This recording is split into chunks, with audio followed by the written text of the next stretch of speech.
Does excess skin get taken into consideration on the BMI when wanting skin removal surgery?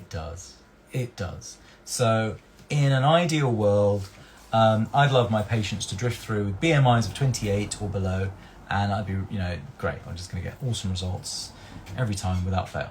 But a lot of my actual most, for me, heartwarming, for me, the reason I do the job, patients are the post-massive weight loss group, actually. Hardest work, most physically hard work, most complication-prone group as a whole. Actually, there are nutritional issues, there's all sorts of issues. But in terms of the impact on lives, it's fantastic. And it just kind of, it makes a tough old surgeon a little bit emotional sometimes, very slightly. So I love that. And I accept and appreciate that if you have got skin hanging off you, there is no amount of exercise that is going to train away that skin. And that skin has weight and mass.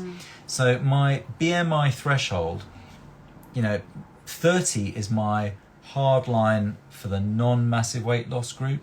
32 is where I'll go up to for the massive weight loss group, because actually you can't train it away, and I'm actually imposing a target on you that is unachievable.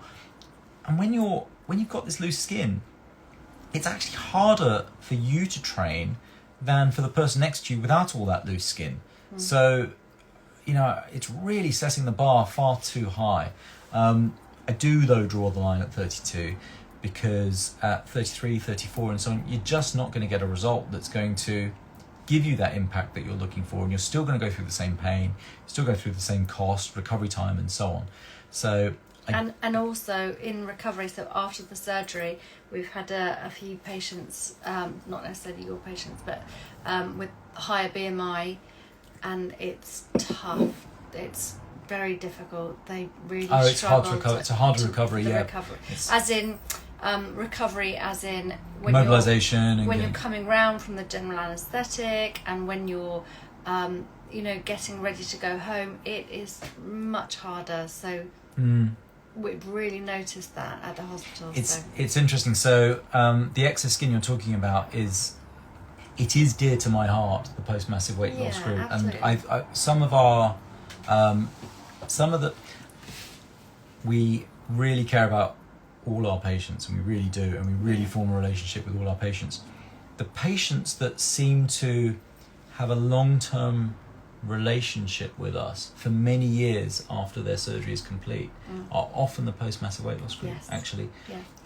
And you sort of know when I sit opposite one for the first time and start the first consultation, and you know that you're hitting it off and you're going to be doing their surgery, just think we're going to know each other for the next few years. It's quite a nice thing, because it takes a while, and you do form a sort of special place, and don't just think it's you come into our lives and our hearts just as hopefully we come into yours, because patients will often send a card and they'll just say, please don't, I'll remember you forever, and I'll think about you forever, and I'm forever grateful. And I'd just like to put that back and say, we remember you forever. Yeah, don't think that's one way. It's not one way. Absolutely not. And we do see a lot of patients and treat a lot of people, but we do remember. Yeah. We do. And we'll often say, we'll often recollect. I wonder how so-and-so's doing. Yeah.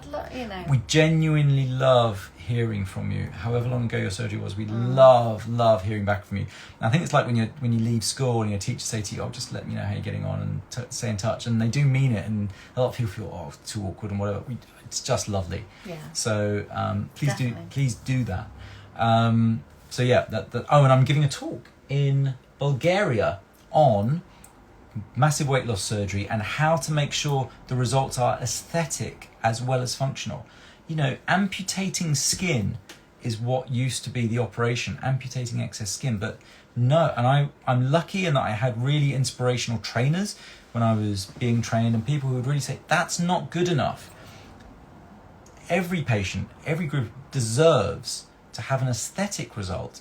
And I remember assisting my boss years gone by, and it was a long operation, and these operations are often quite long, and the theatre team were all ready to go home an hour ago. And he was just scrutinising and looking and turning the patient, and he just said, no, we've got to carry on, got to do that bit more. The small of the back doesn't curve in enough. And I just thought, that memory, that single moment has stayed with me for years. You've got to just push for the best result you can.